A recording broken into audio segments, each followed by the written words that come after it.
Everyone, welcome to my YouTube channel universe of maths. तो आज के लेक्चर में हम क्लास 12 का एक नया चैप्टर स्टार्ट करने जा रहे हैं जो कि है कॉन्टिन्यूटी एंड डिफरेंशिएबिलिटी। तो चलिए स्टार्ट करते हैं। सबसे पहले हम इसके अंदर जो पढ़ेंगे वो होगा कॉन्टिन्यूटी। तो हमारा सेक्शन ए जो होगा इस चैप्टर के अंदर दैट विल बी कंटिन्यूटी।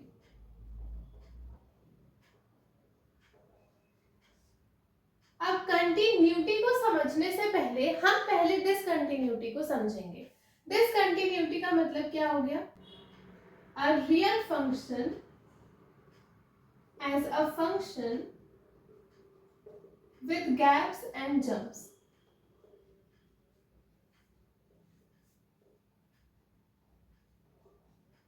हम देखेंगे discontinuity of a real function. इसका मतलब क्या हो जाएगा? एक ऐसा फंक्शन जिसके पास गैप्स एंड जंप्स हो। फॉर एग्जांपल, अगर हम एक ग्राफ को कंसिडर करें, ये हमारे पास एक्स एक्सिस होगी, ये हमारे पास वाई एक्सिस होगी और हमारा ग्राफ कुछ इस तरह से अगर बन करके हमारे पास आ गया और ये हमारे पास ओरिजिन है, तो ये हमारे पास क्या दिख रहा है? इस ग्राफ के पास यहाँ पर हमें गैप दिख रहा, इस पर्टिकुलर पॉइंट हमारा हॉलो सर्कल है, यहाँ हमें गैप दिख रहा, यहाँ से फंक्शन का ग्राफ हमारा चल रहा और यहाँ पर डिसकंटिन्यूअस होकर के ऐसे हो जा रहा। तो ये हमें गैप्स दिखाया और इस पॉइंट के बाद हमारा ग्राफ यहाँ जंप कर गया, तो ये हमें जंप्स दिखाया। ठीक, तो अल्टीमेटली ये पूरा फंक्शन क्या हो गया हमारे पास? डिसकंटिन्यूअस। तो वही हमने कहा कि a real function as a function with gaps and jumps, इसको हम क्या बुलाते हैं? डिसकंटिन्यूअस। तो हमने अभी तक क्या देखा कि हमारी डिसकंटिन्यूटी थी जब हमारे पास ग्राफ के अंदर गैप्स आ जाए और जंप्स आ जाए। अगर हमें इसी से अपने कंटिन्यूटी के डेफिनेशन को लाना होगा तो हम कैसे कहेंगे, हम उसे देखते हैं। तो पिछले वाले कॉन्सेप्ट से हमारे पास कंटिन्यूटी के लिए क्या निकल कर आया कि a function y is equal to fx may be taken as continuous at a point। हम कब कहेंगे कि हमारा कोई फंक्शन कंटिन्यूअस है? at a point if the graph of the function is continuous। अगर हमारे पास इस फंक्शन का ग्राफ क्या निकल कर आ जाए? कंटिन्यूअस। पिछले वाले कॉन्सेप्ट में हमने क्या समझा था? हमने एक ग्राफ देखा था जिसमें हमारे पास गैप था एंड जंप था। तो हमने कह दिया कि इसमें गैप्स एंड जंप्स इन्वॉल्व है, तो वो हमारा एक डिसकंटिन्यूअस फंक्शन हो गया। और यहाँ हम कह रहे हैं कि the function may be taken as continuous at a point if the graph of the function is continuous. अगर हमारे पास किसी फंक्शन का ग्राफ क्या मिल जाए? कंटिन्यूअस। इसका मतलब unbroken on both sides of the point. हम जिस पॉइंट की बात कर रहे हैं उस पॉइंट के दोनों तरफ हमारे पास जो ग्राफ आए वो अनब्रोकन आए and close to it including the point itself, and उस पॉइंट पर भी हमारे पास क्या हो? ग्राफ कंटिन्यूअस हो। तो हम कह देते हैं कि हमारा फंक्शन क्या हो जाएगा? कंटिन्यूअस। फॉर एग्जांपल, हम कंसीडर करते हैं हमारा एक function which is y is equal to 4x। ठीक, y is equal to 4x हमारे पास एक फंक्शन है। अगर हम इसके ग्राफ की बात करें तो हमारे पास क्या आएगा? ये हमारे पास लेट्स सपोज ग्राफ है, तो y is equal to 4x हमारे पास एक स्ट्रेट लाइन का ग्राफ होगा सच एज दिस। ठीक, तो ये हमारे पास ग्राफ, ये हमारे पास x एक्सिस हुई एंड ये हमारे पास y एक्सिस हुई। y is equal to 4x का ग्राफ हमारे पास एक स्ट्रेट लाइन है। हमें क्या दिख रहा? ये थ्रू आउट हमारे पास क्या है? कंटिन्यूअस ग्राफ है। तो हमारे पास इस ग्राफ में कहीं भी जंप नहीं दिख रहा और कहीं भी ब्रेक नहीं दिख रहा, ना कोई गैप है इस ग्राफ में। तो हम क्या कहेंगे कि ये हमारे पास एक कंटिन्यूअस फंक्शन निकल करके आ गया। ठीक, this is a continuous function, क्योंकि हमें हमारे ग्राफ में क्या दिख रहा कि the graph of the function is continuous, that is unbroken. हमारे पास कहीं भी इसमें गैप और जंप नहीं दिख रहा है। यहीं पर हम अपना एक दूसरा एग्जांपल कंस्ट्रक्ट करते हैं सच एज, हमने y या fx को कैसे डिफाइन किया? हमने fx को दो तरीकों से डिफाइन किया। हमने लिखा x इज लेस और इक्वल टू 0 के लिए हमने हमारे फंक्शन की वैल्यू डिफाइन कर दी 1 and x is greater than 0 के लिए हमने हमारे फंक्शन की वैल्यू क्या डिफाइन कर दी 3। हमने अपना फंक्शन कुछ इस तरह से कंस्ट्रक्ट किया सच एज कि जब हम x की वैल्यू 0 या 0 से छोटी कंसिडर करेंगे तो हमारे y की वैल्यू 1 होगी एंड जब हम अपने x को 0 से बड़े कंसिडर करेंगे तो हमारे पास वैल्यू क्या निकल करके आएगी 3। y एक्सिस एंड अपनी x एक्सिस को ड्रॉ करते हैं। ठीक, ये हमारी x एक्सिस है एंड ये हमारी y एक्सिस है। ठीक, हमारे फंक्शन में हमें क्या गिवन है, हमारा फंक्शन कुछ इस तरह से डिफाइंड है कि x is less than equal to 0 के लिए हमारे y की वैल्यू क्या है 1 and x is greater than 0 के लिए हमारे y की वैल्यू क्या निकल के आ रही है 3। ठीक, तो लेट सपोज अगर हमारे पास ये पॉइंट 1 है एंड ये पॉइंट लेट सपोज 3। ठीक, तो हमें क्या सबसे पहले है x is less than equal to 0 या 0 से छोटी वैल्यूज जब हम इनपुट करेंगे तो हमारे y की वैल्यू क्या निकल कर आ रही है 1। 0 या 0 से छोटी वैल्यूज का मतलब ये वाला पार्ट हमारा 0 या 0 से छोटी वैल्यूज को शो करेगा, इसके लिए हमारी वैल्यू है 1 और 0 हमारे इंक्लूड हो रहा है तो हम इस पॉइंट पर क्या लगाएंगे डार्क सर्कल और 0 से छोटी वैल्यूज के लिए हमारे y की वैल्यू क्या है 1। तो ये कुछ इस तरह से हमारा ग्राफ बन करके आएगा और हमारे पास x इज ग्रेटर देन 0 के लिए जो वैल्यू है वो क्या है 3। मतलब 0 से बड़ी वैल्यूज के लिए जब हम अपना इनपुट डाल रहे हैं तो हमारे y की वैल्यू क्या निकल कर आ रही है 3 निकल करके आ रही है। लेकिन हम इसमें अपने 0 को इनपुट नहीं कर रहे हैं, हमारा 0 कहाँ इनपुट हुआ है इस वाले पार्ट में। तो यहाँ पर हम हॉलो सर्कल बना देते हैं सच एज दिस। ठीक, तो अब हमें यहाँ पर क्या दिखा कि ये पर्टिकुलर फंक्शन जो है दिस इज डिसकंटिन्यूअस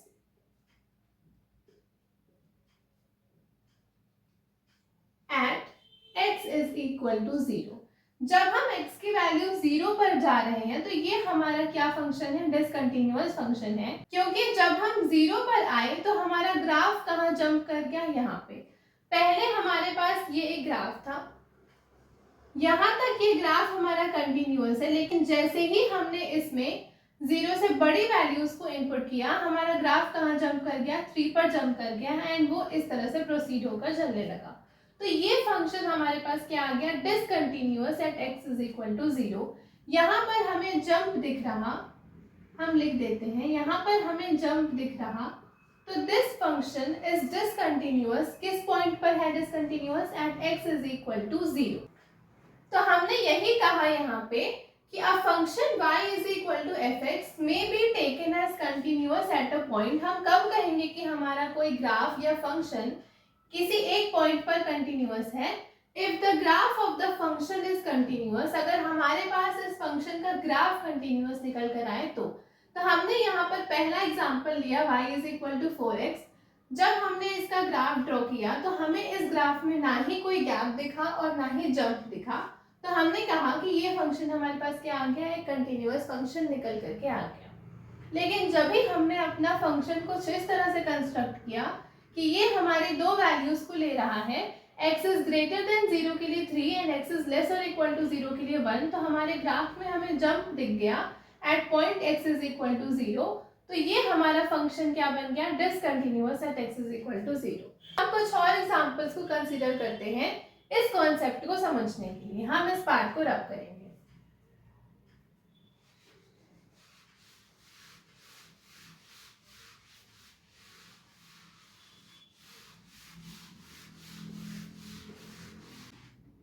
हम यहाँ पर एक फंक्शन कंसीडर करते हैं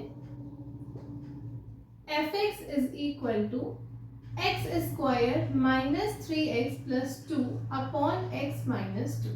हमारे पास यहाँ पर एक फंक्शन है, हम इसके ग्राफ के थ्रू देखेंगे कि whether this function is continuous और नॉट। ठीक, तो हम इसे फर्दर फैक्टराइज करें, अगर हमारे पास क्या आएगा x स्क्वायर, इस माइनस 3x को हम लिख सकते हैं minus 2x minus x and plus 2 upon x minus 2।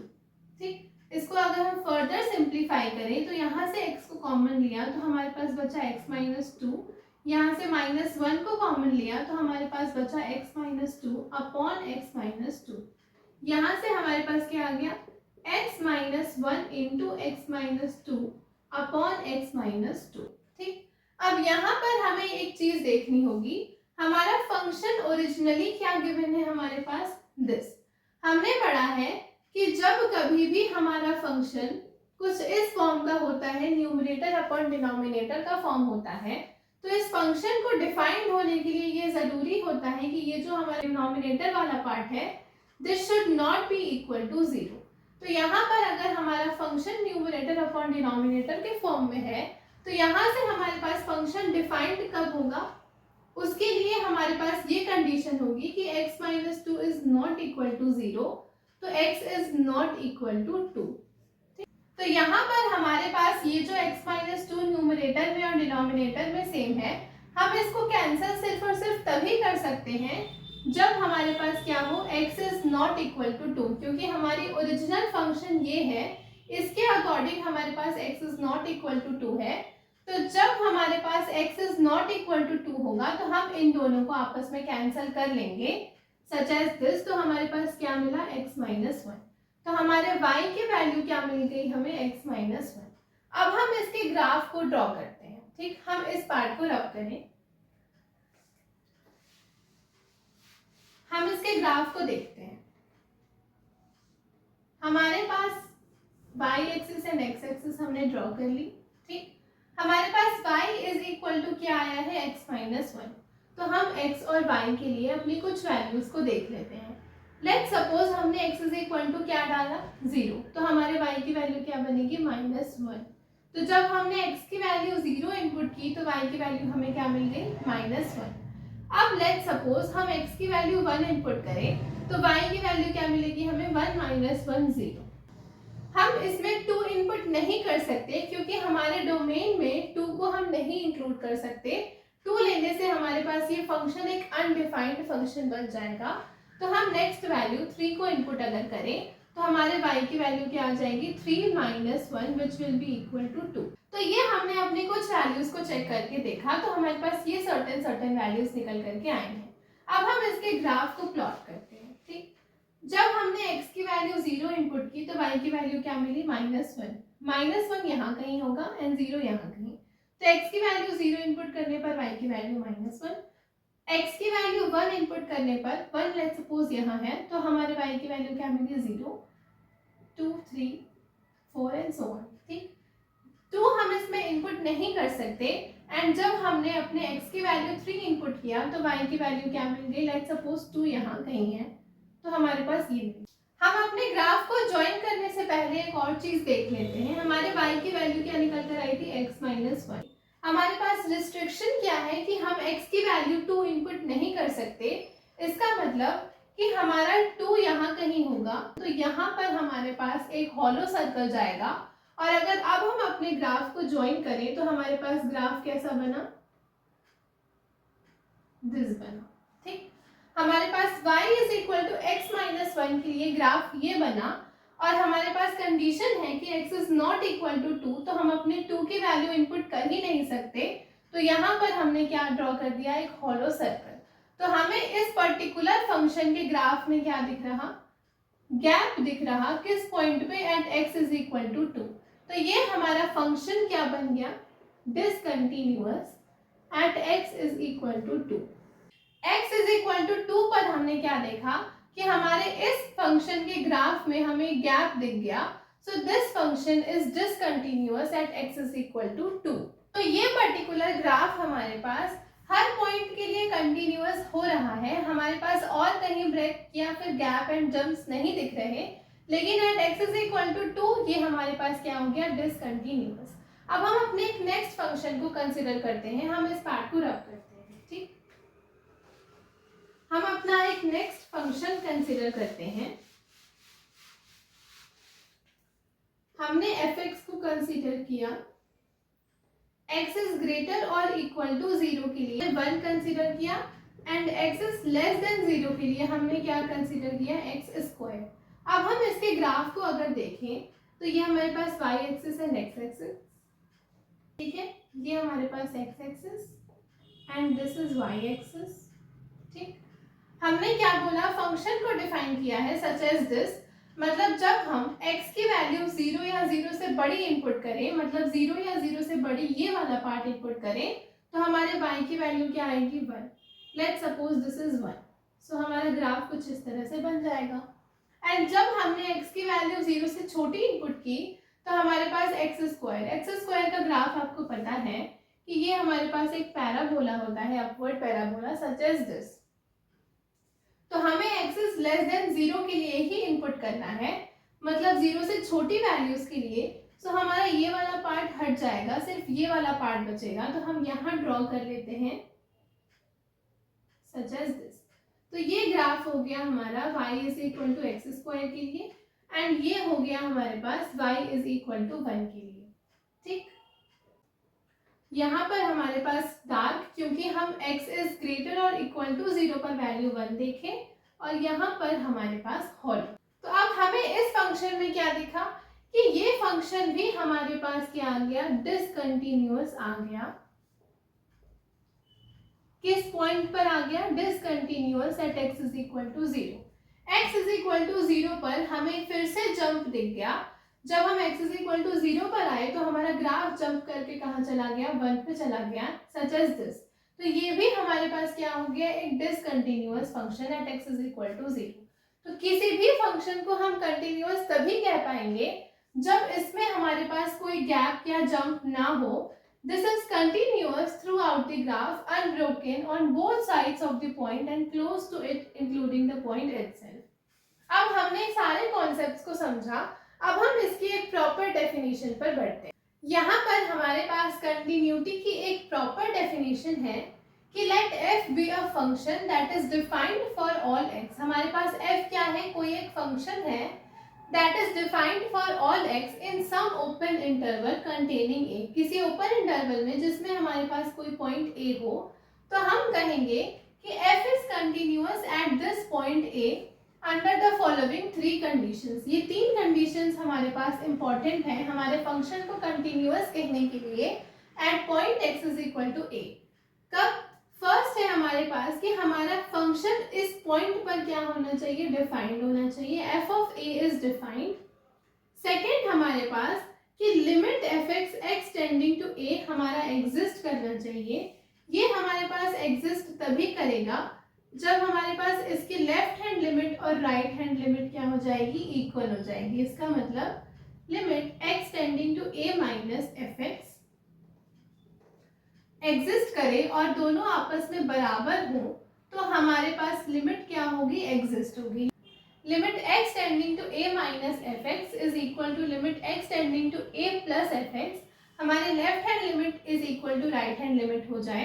And third condition हमारे पास है कि जो हमारी लिमिट आ रही है इस पॉइंट पर, this should be equal to function value at this point. तो ये 3 कंडीशंस हमारे पास होल्ड करेंगी अगर हमें कहना होगा कि f is continuous at x is equal to a।